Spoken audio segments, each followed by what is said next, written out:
আপনারা দেখছেন আরুটেক YouTube channel. আমি নাসিম, আপনাদের সকলকে আমাদের চ্যানেলে স্বাগত জানাই। তো জন্ম সার্টিফিকেট নিয়ে আবার একটি গুরুত্বপূর্ণ আপডেট নিয়ে আজকের ভিডিও। যাদের জন্ম সার্টিফিকেট পুরাতন অথবা ম্যানুয়াল জন্ম সার্টিফিকেট আছে, সেক্ষেত্রে আপনারা ডিজিটাল জন্ম সার্টিফিকেট কিভাবে বানাবেন, খুব সহজ পদ্ধতি, সেটা নিয়ে আজকের ভিডিও। তো অনেকেরই এখন ম্যানুয়াল সার্টিফিকেটের পরিবর্তে সমস্ত জায়গায় ডিজিটাল সার্টিফিকেটের প্রয়োজন হচ্ছে, যেমন আপনাদের পাসপোর্টের ক্ষেত্রে, ভিসার ক্ষেত্রে অথবা পুলিশ ভেরিফিকেশনের ক্ষেত্রে এই সমস্ত জায়গায় ম্যানুয়াল সার্টিফিকেট আর অ্যাকসেপ্ট হচ্ছে না। সেই জন্য আপনাদেরকে জন্মের প্রমাণপত্র অর্থাৎ ডিজিটাল জন্মের প্রমাণপত্রের প্রয়োজন। তো আজকের এই ভিডিওর মাধ্যমে আপনারা জানতে পারবেন খুব সহজেই আপনারা কিভাবে আপনাদের পুরাতন জন্ম সার্টিফিকেটটিকে ডিজিটাল সার্টিফিকেট কিভাবে বানিয়ে নিতে পারবেন কোনো ডকুমেন্টস ছাড়াই। অর্থাৎ আপনাদের পুরাতন যে ম্যানুয়াল সার্টিফিকেট আছে সেটি ডিজিটাল সার্টিফিকেট করার জন্য আপনাদেরকে কোনো অতিরিক্ত ডকুমেন্টসের প্রয়োজন নেই। শুধুমাত্র আপনাদের সার্টিফিকেটটি থাকলেই আপনারা সরাসরি সেটি ডিজিটাইজেশনের মাধ্যমে ডিজিটাল করে নিতে পারবেন। তো আপনারা এখন অন স্ক্রিনে দেখতে পাচ্ছেন আমি আপনাদের দুটো ম্যানুয়াল বার্থ সার্টিফিকেট দেখাচ্ছি। দেখুন, এই ধরনের ম্যানুয়াল বার্থ সার্টিফিকেট যদি আপনাদের থেকে থাকে, অর্থাৎ হাতে লেখা বা ম্যানুয়াল সিগনেচার বার্থ সার্টিফিকেট যদি আপনাদের থেকে থাকে, সেক্ষেত্রে আপনারা খুব সহজেই সেটা অনলাইনের মাধ্যমে ডিজিটাল সার্টিফিকেটে পরিণত করতে পারবেন। তো আমি অন স্ক্রিনে ডিজিটাল সার্টিফিকেটটা আমি আপনাদের ডেমো দেখাচ্ছি। দেখুন, এই ধরনের একটা ডিজিটাল সার্টিফিকেট আপনারা পেয়ে যাবেন, আপনাদের ম্যানুয়াল সার্টিফিকেট থেকে ডিজিটালে কনভার্ট হয়ে যাবে। তো এখানে দেখুন ডিজিটাল সার্টিফিকেট যে রেজিস্ট্রেশন নাম্বার, সেই রেজিস্ট্রেশন নাম্বারের নিচে দেখুন একটা ওল্ড সার্টিফিকেট অথবা ম্যানুয়াল সার্টিফিকেটের রেজিস্ট্রেশন নাম্বারটা আপনার শো করবে।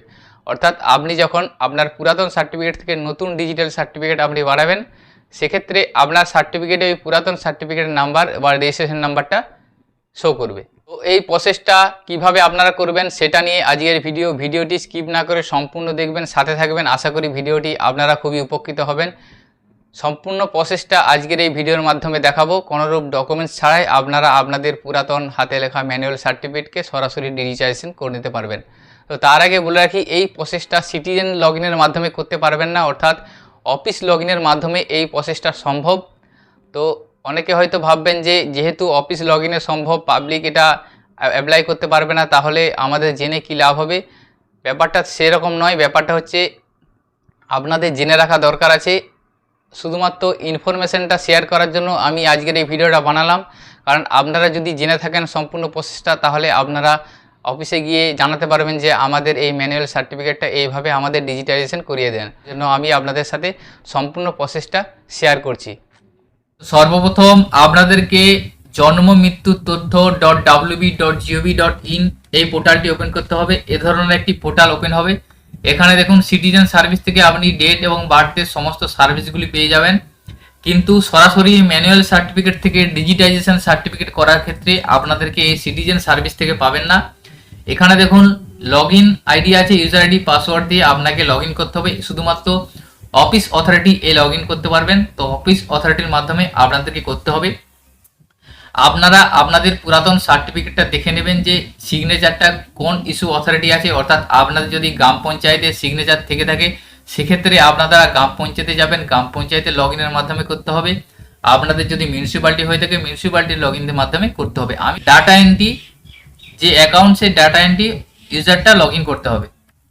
তো আপনাদের আমি দেখাচ্ছি। দেখুন, এখানে লগ ইন করার পর এই ধরনের একটা ড্যাশবোর্ড এখান থেকে এসে যাবে। এসে যাওয়ার পর এখানে দেখুন আছে প্রথমে বার্থ রিপোর্টিং যে অপশনটা আছে, এই অপশানে ক্লিক করতে হবে। এখানে ক্লিক করার পর দেখুন নিচের দিকে আছে ডিজিটাইজেশন ফ্রম এ। এই অপশানের মাধ্যমেই সরাসরি ম্যানুয়াল সার্টিফিকেট থেকে ডিজিটাল সার্টিফিকেটে কনভার্ট করে দেওয়া হবে। তো এখানকে ডিজিটাইজেশন ফ্রম এ এই অপশানটায় ক্লিক করতে হবে। এখানে ক্লিক করার পর দেখুন এখানে digitisation of birth certificate form এ এসে যাবে। এসে যাওয়ার পর এখানে দেখুন ডান দিকে অ্যাড নিউ যে অপশানটা আছে, এই অ্যাড নিউ অপশানে ক্লিক করতে হবে। এখানে ক্লিক করার পর ফর্ম এ যে ফর্মটা, সেই ফর্মটা ওপেন হয়ে যাবে। ওপেন হয়ে যাওয়ার পর দেখুন রিপোর্টিং টাইম প্রথমে আসবে। অর্থাৎ আপনি যেদিন এই কাজটা করবেন সেই ডেটটা এখানে প্রথমে শো করে যাবে। তারপরে দেখুন মোবাইল নাম্বার, এখানে মোবাইল নাম্বারটা ম্যান্ডেটরি আছে। সর্বপ্রথম মোবাইল নাম্বারটা দিয়ে দিতে হবে। অর্থাৎ বেনিফিশিয়ারি মোবাইল নাম্বারটা দিতে হবে। যেই বেনিফিশিয়ারি পুরাতন সার্টিফিকেট থেকে ডিজিটাল সার্টিফিকেট করাতে চাইছেন, তার মোবাইল নাম্বারটা এখানে লিখে দেবেন। লিখে দেওয়ার পর ইজ রেকর্ড অ্যাভেলেবেল, অর্থাৎ এটাকে ইয়েস করতে হবে। অফিসের রেকর্ডে যদি অ্যাভেলেবেল থাকে সেটা ইয়েস করতে হবে, কারণ অফিসের রেকর্ডে অ্যাভেলেবেল থাকবে, সেজন্য এটা ইয়েস করে দিতে হবে।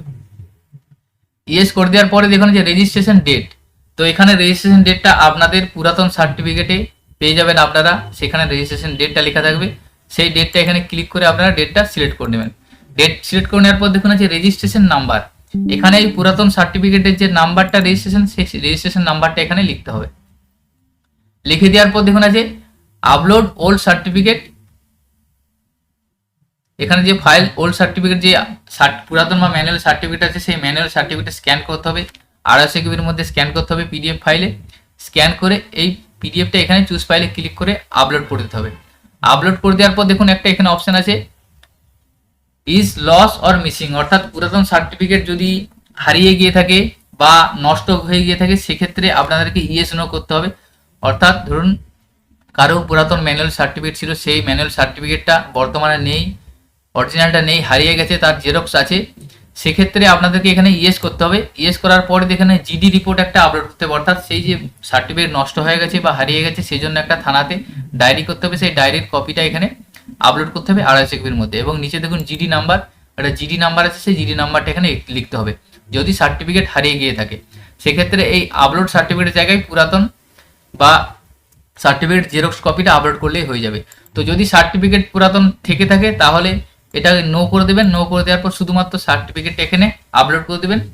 আপলোড করে দেওয়ার পর নিচে দেখুন আছে আইনগত তথ্য, এখানে প্রথমে আছে শিশুর তথ্য, অর্থাৎ শিশুর ডিটেলসটা এখানে দিতে হবে, অর্থাৎ যার সার্টিফিকেট পুরাতন সার্টিফিকেট যার আছে তার ডিটেলসটা এখানে দিতে হবে। এখানে ডেট অফ বার্থটা দিতে হবে, ডেট অফ বার্থটা এখান থেকে সিলেক্ট করে নেবেন। সিলেক্ট করে নেওয়ার পর এখান থেকে জেন্ডারটা সিলেক্ট করবেন, জেন্ডার সিলেক্ট করার পর first name, middle name, last name দিয়ে দেবেন। দেওয়ার পর এখানে মাল্টিপল প্রেগন্যান্সি, এটা সিঙ্গেল হলে সিঙ্গেল করবেন বা আরো বেশি হলে সেটা করে নেবেন। তাহলে শিশুর তথ্যটা এখানে ফিল আপ করে নেবেন, এটা পুরাতন সার্টিফিকেট দেখে দেখে ফিল আপ করবেন। তো এখানে বলে রাখি, এখানে যদি পুরাতন সার্টিফিকেটে কিছু ভুল থেকে থাকে সেক্ষেত্রে চাইলে আপনারা এখানেই কারেকশন করে নিতে পারবেন। এখান থেকে যদি ভুল কারেকশন সরাসরি করে নেন সেক্ষেত্রে হয়ে যাবে। শুধুমাত্র একটা এফিডেভিটের প্রয়োজন, ওই পুরাতন সার্টিফিকেটের যে বেনিফিশিয়ারি তার কাছে একটা কোর্টের এফিডেভিট নিয়ে নিতে হবে। আর যদি সব সঠিক থাকে তাহলে সঠিক এখানে ফিল আপ করবেন। এরপর দেখুন যে প্লেস অফ বার্থ, অর্থাৎ জন্মের ঠিকানা, কোথায় জন্ম হয়েছে সেটা এখানে সিলেক্ট করতে হবে, হসপিটাল বা বাড়ি সেটা সিলেক্ট করবেন। সিলেক্ট করার পর ব্লক, পঞ্চায়েত এখানে সিলেক্ট করবেন, অথবা এখানে ওল্ড ইজ ডেটা টিকমার্ক দেবেন, অটোমেটিক এটা ফিল আপ হয়ে যাবে ওল্ড ডেটা অনুযায়ী, যেহেতু রেজিস্ট্রেশন নাম্বারটা আপনি দিচ্ছেন। এরপরে দেখুন আছে পিতার তথ্য, অর্থাৎ শিশুর পিতার তথ্য, যার সার্টিফিকেটটা ডিজিটাইজেশন করবেন তার পিতার ডিটেলস এখানে দিতে হবে।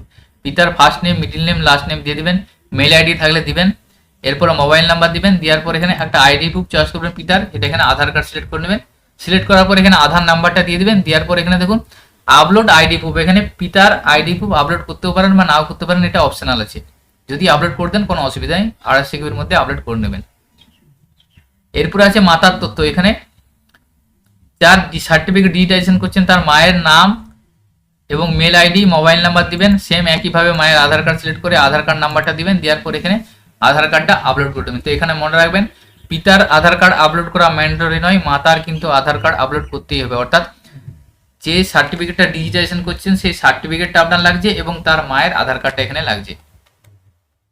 এরপর নিচের দিকে আছে দেখুন শিশু জন্মের সময় মাতার ঠিকানা, অর্থাৎ শিশু যার সার্টিফিকেট সে জন্মের সময় মায়ের কি ঠিকানা ছিল সেই ঠিকানাটা এখানে ফিল আপ করে নেবেন, অথবা এখানে ওল্ড ইজ ডেটাটা টিক দিয়ে দেবেন, টিক দিলে অটোমেটিক এটা ফিল আপ হয়ে যাবে।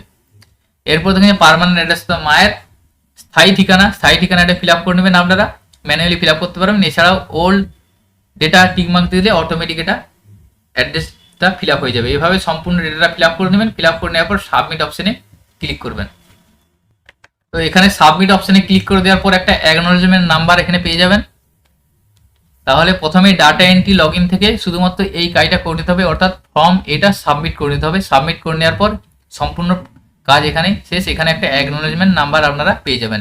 তো ডাটা এন্ট্রি লগ ইনে এন্ট্রিটা করে নেওয়ার পর আপনাদেরকে সাব রেজিস্টার লগ ইনে যেতে হবে। দ্বিতীয় যে লগ ইনটা, অর্থাৎ যে লগ ইন থেকে অ্যাপ্রুভেল হয় সেই লগ ইনে যেতে হবে। সেই লগ ইনে যাওয়ার পর এখানে দেখুন বার্থ রিপোর্টিং যে অপশন আছে, বার্থ রিপোর্টিং অপশনে ক্লিক করতে হবে। এখানে ক্লিক করার পর একদম নিচের দিকে যেতে হবে। নিচের দিকে যাওয়ার পর দেখুন আছে পেন্ডিং অ্যাপ্রুভেল ডিজিটাইজেশন ফ্রম এই অপশনটায় ক্লিক করতে হবে।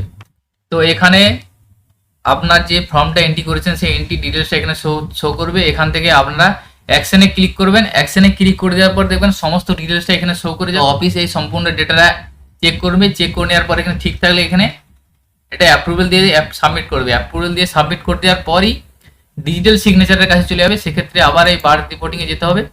এখানে যাওয়ার পর আপলোড ডিজিটাল সিগনেচার সার্টিফিকেট এই অপশানে ক্লিক করতে হবে।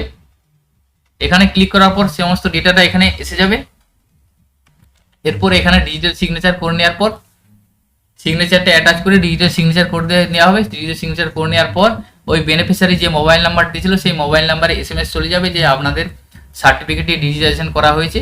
তো এরপরে আপনি সরাসরি প্রিন্ট দিতে পারবেন অথবা বেনিফিশিয়ারি সরাসরি পোর্টালে গিয়ে সার্টিফিকেট নাম্বার ধরে সার্টিফিকেটটি ডাউনলোড করতে পারবেন। অর্থাৎ সম্পূর্ণ এই ডিজিটাইজেশন ফর্ম 1 প্রসেসের মাধ্যমে পুরাতন ডিজিটাল সার্টিফিকেটকে সম্পূর্ণ ডিজিটাইজেশন করা সম্ভব হবে শুধুমাত্র অফিস লগ ইনের মাধ্যমে।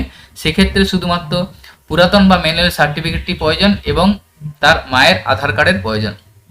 এবং পুরাতন ম্যানুয়াল সার্টিফিকেটটি ওই যে অফিস থেকে ডিজিটাইজেশন করালেন সেই অফিসে পুরাতন অরিজিনাল সার্টিফিকেটটি জমা নিয়ে নেওয়া হবে এবং আপনাদের একটি ডিজিটাল সার্টিফিকেট দেওয়া হবে। তো আপনারা এখন স্ক্রিনে দেখতে পাচ্ছেন এই ধরনের একটি ডিজিটাল সার্টিফিকেট আপনারা পেয়ে যাবেন। তো আজকের ভিডিওতে এই ইনফরমেশনটি আপনাদের সাথে শেয়ার করা ছিল। সকলের সুবিধার্থে ভিডিওটি শেয়ার করবেন এবং বন্ধুদের মাঝে বেশি বেশি করে শেয়ার করবেন, কারণ অনেকেরই এই ডিজিটাল সার্টিফিকেট নিয়ে সমস্যার মধ্যে আছেন, তারা খুবই উপকৃত হবে। এবং আমাদের চ্যানেলে যদি আপনারা নতুন হয়ে থাকেন চ্যানেলটিকে সাবস্ক্রাইব করে রাখবেন ও পাশে থাকা বেল আইকন প্রেস করবেন, যাতে এই ধরনের আরও ইনফরমেটিভ ভিডিও নোটিফিকেশন আপনারা সহজেই পেয়ে যেতে পারেন। সকলে ভালো থাকবেন, সুস্থ থাকবেন, ধন্যবাদ।